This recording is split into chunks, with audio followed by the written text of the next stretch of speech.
Hello everyone, welcome back to my YouTube channel, and today I'm going to be giving my match predictions for the World Cup qualifiers finals, man. We got some amazing games. We got Portugal, obviously the favourites, versus North Macedonia. Who would have thought they would be able to beat Italy in their own back garden, 1-0 in the dying embers of the game? They're the 67th ranked team when it comes to FIFA. They only have 2 million people of a population. So honestly, who would have thought they would have beat the European champions Italy in their last game? So we got David versus Goliath between these two fixtures, and we also got Sweden versus Poland. And the last time these two teams faced off in each other in the Euros in 2021, it was a close battle which ended with Sweden winning 3-2 in the last minutes of the game. So I'm telling you, there's going to be some amazing fixtures, some spectacular results. But before going to this video, you know what I'm going to say, make sure you guys like, comment, and hit a big subscribe button right there, because literally I'm like 60-70 subscribers away from the magic 1k mark. So please hit the subscribe button if you guys enjoy my content, and only 10% of you guys are actually subscribed to my channel, so please hit the subscribe button. But yeah, literally make sure you guys give me your predictions in the comment section, man. Who do you think is going to book their tickets to Qatar this year in terms of going to the World Cup? So the first game I'm going to be predicting, honestly, it has to be the best game, which I think is going to be Portugal versus North Macedonia. Like on one hand, like I said in my introduction, we got Goliath. We got the world-class midfielders like Bruno Fernandes, Bernardo Silva, and then you have the juggernauts up front, the clinical finishers. We got players like Diogo Jota and Cristiano Ronaldo, who we know in the air are deadly on any encounter against any team, and even giving them a one-on-one opportunity, they will put the ball in the back of the net. And on the other side, we got David, North Macedonia. Who would have thought, like I said, they would be able to beat Italy in spectacular fashion in the dying embers of the game? But Portugal, I know, like I said, are the favourites. They can't be taking North Macedonia lightly. North Macedonia have not only just beaten Italy, they also beat Germany in the group stages of the World Cup qualifiers as well. So North Macedonia aren't going to be thinking they're just here for the ride, because they've already beaten some good teams already to make this stage of the World Cup qualifiers already. They know what it takes. They are going to be brave. They are going to counter-attack with pace. And most importantly, they're going to have the belief installed in their system that they have the opportunity potentially to defeat Portugal. Yes, Portugal right now have a better team compared to Italy, but Italy are the European champions, and North Macedonia just beat them. So North Macedonia are flying with confidence. And I'm telling you, Portugal, yes, they are the favourites, but there's one scary team you do not really want to face, is a team which are the underdog, which are filled with confidence. Because North Macedonia, even if they lose, this is their cup final. They're going to leave every single bit of fight spirit on that pitch in Lisbon to try and make sure that they can qualify. So if Portugal are complacent, thinking that it's going to be easy sailing and they're going to win comfortably, North Macedonia have the heart and the spirit to literally take Portugal out like they did to some other great teams so far. And I know Portugal are home and they're going to have the home advantage, so North Macedonia cannot rely on their fan base to give them that extra energy boost. But we've seen them go to Germany, beat Germany. We've seen them go to Italy, beat Italy. I know I keep saying this, but I'm telling you, this is so important when it comes to players' belief when it comes to this game. However, going in this game, it's just going to be so difficult for me to predict against Portugal. They're fresh off beating Turkey 3-1 quite comfortably, even though Turkey did have a penalty, a decisive penalty, which could have made it 2-2.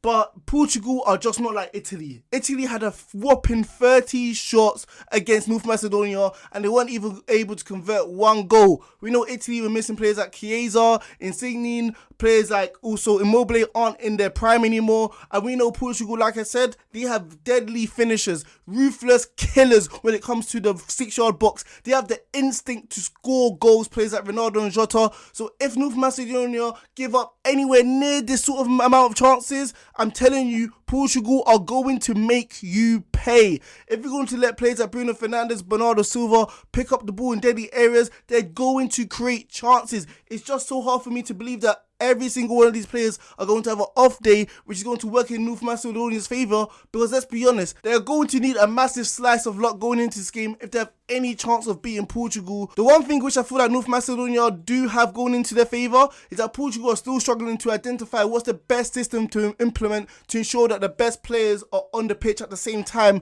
Players like Ronaldo, Jota, Bruno Fernandes, Bernardo Silva. We saw them have so much trouble when it came to the Euros last summer, where it didn't feel like they were gelling enough as a team to literally be a threat. It literally showed that they struggled throughout the whole of the tournament. And we know that the manager is the same manager from 2016 who prefers to play defensive style football. But you can't do this when you have so much attacking flair on display, when we know Portugal can dominate games if they can get the system right to implement, so they can get all their players playing at their best, the optimum prime, which will definitely take out North Macedonia if they're played in their correct positions. So like I said, I feel like this is working in North Macedonia's favour. It's not that they're versing a well-oiled machine who know what it takes to win games in the international stage. So let's see if this is going to be a factor in literally limiting Portugal's opportunities of actually creating enough chances to literally take out Macedonia in this game. However, call me boring, but I'm just going to pick the obvious answer. Yes, I'm boring, but I think Portugal are going to beat North Macedonia. Ronaldo's going to play in another World Cup, and he's going to rally Portugal to make sure that Portugal will be able to play in the World Cup in December this year. I can't bet against these clinical finishers, especially the way they've been playing for their club, especially Jota, the way he's been soaring through the sky in the air, scoring good goals. So going in this game, I'm going to go for a 3-1 victory for Portugal. And North Macedonia, the fact that you got to this stage, you should be proud whatever happens with your nation. It doesn't matter. Obviously, you prefer to be in the World Cup, but the fact you got here, this is pretty much your final already. So just leave everything on the pitch no matter what happens in this game. So the next game I'm going to be predicting is Sweden versus Poland. And like I said in my introduction, the last time we saw these two sides play off, the last time we saw these two nations go head to head was in the Euros in 2021. And we saw a 3-2 thriller in the group stages, which saw Sweden get a goal in the dying embers of the game to win against Poland 3-2. Yes, I know Sweden obviously finished comfortably on top of their group in the Euros, and Poland were rock bottom, not able to get out of the group. But like we saw in that game, it was very, very close between these two sides. And I think it's going to be relatively in the same going into this game again in the World Cup qualifying finals, because both sides are matched up quite well against each other. On one side, we obviously got Poland, who literally have their talisman Lewandowski, who's going to be eager to make sure that he can book his ticket to the World Cup in this year. And Poland also got a new manager, so let's see how he's going to implement his new ideas, his new philosophy to ensure that they can get the best out of their talisman, their world-class striker. And then on the other side, we've got Sweden, and we know how efficient, effective they are. They are nothing to be laughed at. They're a very good side. They know how to play. They know what their roles are. They know their duties. They know how to work as a team, as a unit to get the result done. Players like Olsen, players like Forsberg, players like Klausman, like honestly, they work well as a team and they know their duties and they know how to get the job done. So I think it's going to be fairly well matched up between these two sides. However, there's one thing which I feel like may be a decisive factor in this game, is that Poland have not played competitive football for a while now. We know they played against Scotland, but let's be honest, that's a friendly, and the manager was rotating his best players anyway. We didn't see Lewandowski, we didn't see Piatek, we didn't even see Szczesny in goal. So these players may be well rested going in this game against Sweden, a very, very important game. But at the same time, are they going to be match fit? Are they going to be able to keep up with the intensity levels compared to Sweden, who just came out of a 120-minute game against Czech Republic to find themselves into the finals of the World Cup qualifiers? Or is this in fact going to backfire against Sweden themselves, because they're going to be a little bit jaded, they're going to be a little bit tired, so potentially this can backfire against Sweden. So honestly, I don't know in what favour this is going to work well in, but if I had to guess, I think it's going to work well in Sweden's favour, because give me the team which are already match fit, who have the intensity levels, because Poland are going to have to catch up to them themselves. Also going in this game, focusing on Sweden, it's going to be interesting to see what the manager does. We know he's undefeated in the World Cup qualifiers at home, Anderson, and we know he knows what he's doing. But at the same time, does he have a dilemma? Because we know Ibrahimovic potentially could start in this game, and we know Sweden, they play a lot better when they don't have him, ironically. And they also have players like Alanga on the bench. And then also Sweden got Kulusevski as well, who has been playing decent for them as well. Does the manager just chuck all of his offensive talent? Because if they do click well and gel together in this one game, they have enough firepower to blow away that Poland defense. Or does Anderson stick to his trusted players who has given him so much success throughout the years, and even this year in terms of the World Cup qualifiers? Players like Forsberg, Olsen, the strikers as well. We know how much of a threat they can be as well. Maybe not to the same caliber as the other players like Alanga, Ibrahimovic, I said, but at the same time, they have been able to get the job done. but I feel like it's too much of a risk to throw the kitchen sink at it and play all your best players. I feel like it would be wise to play the players who have been delivering you the results, maybe not into the same flair and attacking nature you want it to be, but have still been getting you to this stage of this competition. So going in this game, it's going to be very close. Nip and tug, it can go any way. I feel like I said, the teams are evenly matched.